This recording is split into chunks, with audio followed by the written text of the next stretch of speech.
La esclavitud y su reforma.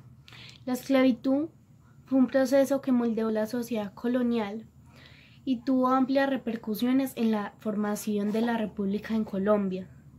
La independencia puso en el centro de las preocupaciones de la élite criolla este problema contrario a un orden político que pretendía fundarse en la igualdad y libertad de los ciudadanos, sin distingo de sangre y raza. El propósito principal fue el de profundizar en el proceso largo de la abolición de la esclavitud, haciendo énfasis a la evolución de las relaciones esclavistas y de las resistencias esclavas, así como en los aspectos políticos y jurídicos que condujeron a la desarticulación de la institución esclavista, dado que el Estado republicano intervino como otro actor principal del proceso. Con la Ley de Reforma Agraria en 1953 se abre la página al más importante tema sobre la tierra del país. Los sectores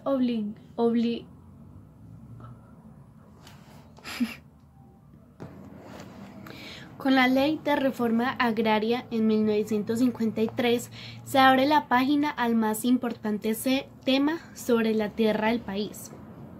Los sectores oligárquicos, conservador y liberal del país a finales del siglo XXI y principios del siglo XX continúan el despejo de tierras de las comunidades y naciones indígenas originarios. Por primera vez se habla de la necesidad de una reforma agraria y de otorgar a los indígenas los mismos derechos que el resto de la población mediante el voto universal. Se discute también la necesidad de nacionalizar las minas y de impulsar la reforma educativa para inculcar en los ciudadanos la nueva conciencia nacional. Se establecieron los mismos derechos.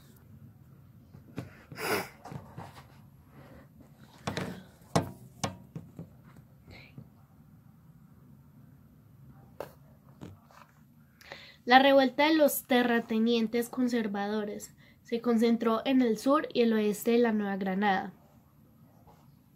El 22 de mayo de 1851, los rebeldes se pronunciaron en Patia y Timbío. Vino luego el intento de toma de San Juan de Pasto por Julio Arboleda y su posterior derrota. Arboleda viajó al negocio.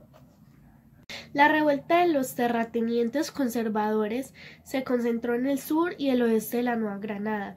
El 22 de mayo de 1851, los rebeldes se pronunciaron en Patia y Timbio.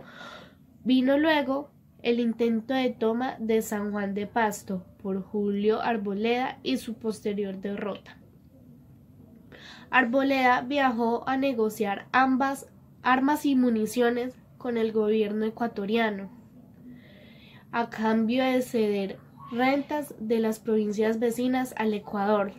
Los terratenientes del Cauca, Chocó y Antioquia respaldaron este almacenamiento, ya que eran poseedores del gran número de esclavos, pagando cuadrillas, hombres armados para defender sus intereses.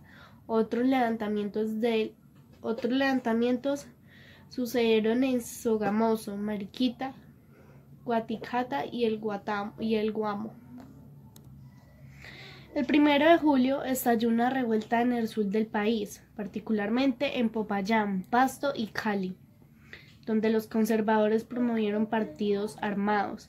El gobierno nombró entonces al general José María Obando como general en jefe del Ejército del Sur y al general Tomás Herrera, comandante en el Valle del Cauca, quienes gradualmente fueron aplacando estos enfrentamientos armados.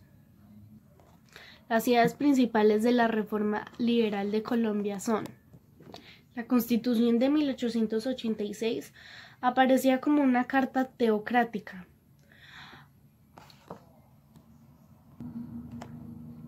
apta para una república rural atrasada y tradicionalista.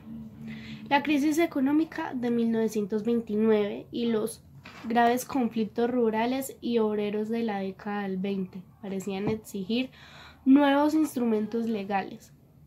El liberalismo planteaba como respuesta a los desafíos un programa del Estado intervencionista, capaz de orientar la vida económica y de colocarse como árbitro en los conflictos entre las distintas clases sociales.